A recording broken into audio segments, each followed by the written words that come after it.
Hey there, students. This is the Exponential Performance Assessment. The big idea here is, as we study exponential functions and logarithmic functions, is how to apply them in the real world and how to use the technology that you will use beyond high school or college or wherever in trying to analyze data, whether it's for yourself, your business, your stock portfolio, maybe your job involves working with this kind of data. So that's the point. The point is to learn how to use a spreadsheet, how to use the technology and apply it to exponential and logarithmic functions. So the instructions are laid out here. What you're to do is to find a data set, preferably something that you're interested in, or that just works for you. And I've listed a bunch of things here, like this is Yahoo Finance, this is the price of Zoom stock for the past year. So I could download this data right there. There's a little download. All these data sets you should be able to download. If you're interested in health, here's COVID information. This is Alaska Health and Social Services website. They have a COVID portal at the top. You can search and you can get data, cases, trends there. If you're interested in science, nature, those kind of things, weather patterns, AOS is a really cool website for finding that information. I'm going to do an example of that. Of course, census.gov or population information about a country. This is the US population. You can see that is clearly an exponential curve. So the point here, try to find something that you're interested in because it just makes everything else so much easier. And what you're then going to do is create a new Google Sheet. You're going to name it something appropriate to your topic. So I've just done that here. And then you're going to share it with george.skraba.rising@g.kpbsd.org. I know that's a lot to say, but I included the link. And so what I'm doing here is, again, I'm just going to hit share. And again, George, and there I am, .skraba. There, right, you can find my account that way. Sweet. I have now copied my data. Now this part is going to take some time. Again, finding data, getting it formatted in the right way, and putting it in a Google Sheet. That's actually a big part of this project. After that, it gets a little bit easier. And I'm going to keep clicking back and forth to follow my instructions. So here we go. I've got year, and I've got sea ice. I'm studying the maximum extent of the sea ice over these periods of time. What's interesting is when you work with exponential functions, year or date, it could be like month of the year, day of the year, hour, whatever, you really truly need a 0 point. So what I'm going to do, and you can pause this video, you can do it step by step, play it again. I'm going to right click at the top of a column. Maybe I should have stepped back for a moment. If you haven't used spreadsheets before, the cell that you're in, I'm often using the keyboards to find my way around. This cell is called A1. Because it goes column A, row 1, and it shows up here in the upper left-hand corner. There's another bar here called the formula bar. That is what is coded. You're going to learn to do some coding in this exercise. So it might be displaying year, but it actually might be doing something else in the code behind it.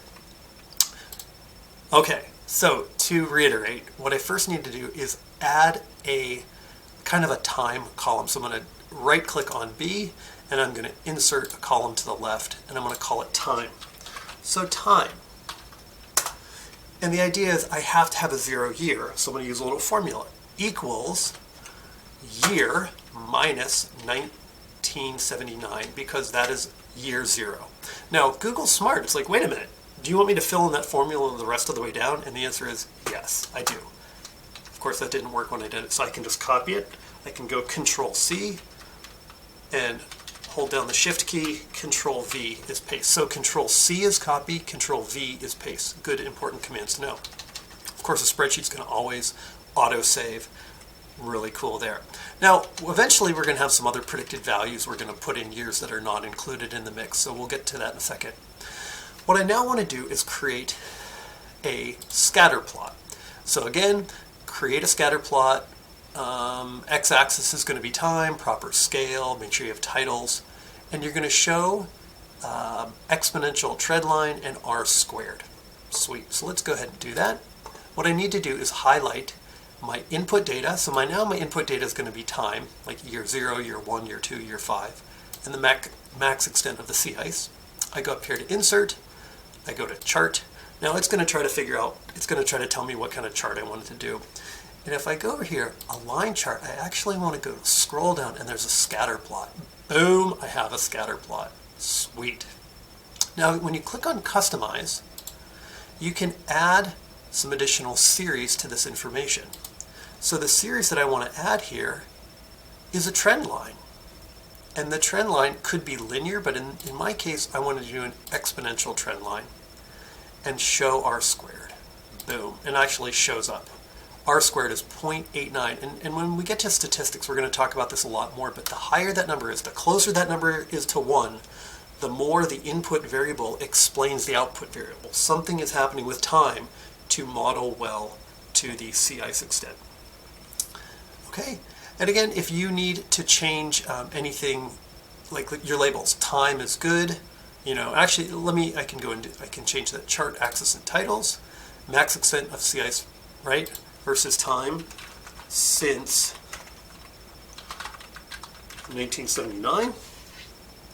And again, I can also go here to horizontal axis, time since 1979. So that way someone looking at your data can say, oh, what do you mean time? Time zero, is that a month, a year? You know, when are we talking about? When you're all done with that, you can just close that out, and I'm going to pull it over to the side here, if it'll let me. There we go. Nice. Now, have I done everything asked here? Correct. Now I need to build the exponential function for the data in the form f of x equals ab to the x. And you're going to use the logist, interesting, function to find the growth factor and starting value. So let me go ahead and label that. Little editing there, I'm back in my spreadsheet. So we've got a growth factor. I'm going to start with a growth factor. And of course the growth factor is b. Growth factor b.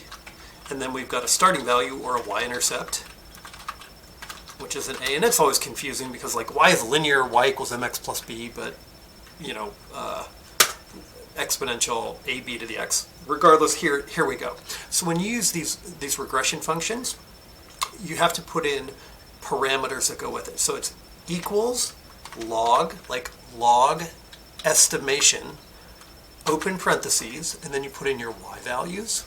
It's a whole range, click and drag, comma, x values. Good form means close parentheses, enter. And you'll notice right off the bat, it has your growth factor and your starting value. So now I can actually build an equation. That would be y equals, and I'm just going to call it 16.295 times 0.99765 to the power x, and x of course is the input variable. Now what we're going to do we're going to do some predictions here, okay? So use the growth function to predict the known x values, and then step 6, what does your model predict for other periods, future periods? So let's do it. Let's make a column here, D. We're going to call it predictions. And again, just like we used the logest, we're going to type in equals growth. So this is now going to say I'm going to use a prediction. Parentheses. Now you notice this little question mark helps up. It tells you the form, and what it says is known y data, comma, known x data, comma, new data. And that's a very cool thing because that's really what we're going to do here. Okay, so we're going to start with the y data, just like we did for log estimation. Here's my y's, comma, here's my x's, comma, and then here's the points I'm actually going to use that I want a prediction based on, right? These are going to be the inputs into my model. And then I close my parentheses and I hit enter. Boom. Sweet. That is pretty amazing. And again, that's the point. That's how we use technology. It'd be like taking the year 25, plugging it into this model, right? So it'd be 0.99 to the 25th power times 16.29, and the result would be 15.3650. Very cool. Now, if you wanted, and you need to include some future time. What would this look like in 50 years, 75 years, 100 years? What would it look like in year 1? How about year 7, year 18, year, I don't know, 13, right? So these data points here, I don't have real data for, but I can still make a prediction. So let's just walk through this one more time. I'm going to highlight this all. I'm going to clear it out, delete it. I'm going to go back. I'm going to type in equals growth, open parentheses, known y values are here, comma, known x values are here, comma, and then our predicted values is all of this list, including the points that we don't know for certain. Like we don't have real data to compare it to, but we can still make a prediction. Close parentheses, enter, wham! There you go. So we're saying in 100 years from 1979, we would predict the Arctic sea ice to be 12.89. And again, that's like million square miles. I mean, these are massive numbers. But you can see what it looked like in 1980. I mean, you could go here and think about when you were born. Were you born in 2000, 2004, whatever, right? And you could say, well, what was the predicted sea ice for that period of time? The last question is based on the R-squared, how well does the model work for the compared data? And again, I mentioned this before, but this R-squared, the closer it is to 1, the better your data, the input value models the output value. So if you end up with an R-squared of 0.3, it doesn't work very well because that value's fairly low. And again, this would be a negative correlation. It's sloping downward over time. I'm approaching 12 minutes, so I'm going to call it good there. I hope this was helpful. Again, you can speed it up or slow it down, watch it again, go back to the parts you needed, and then be sure to submit your assignment to Canvas.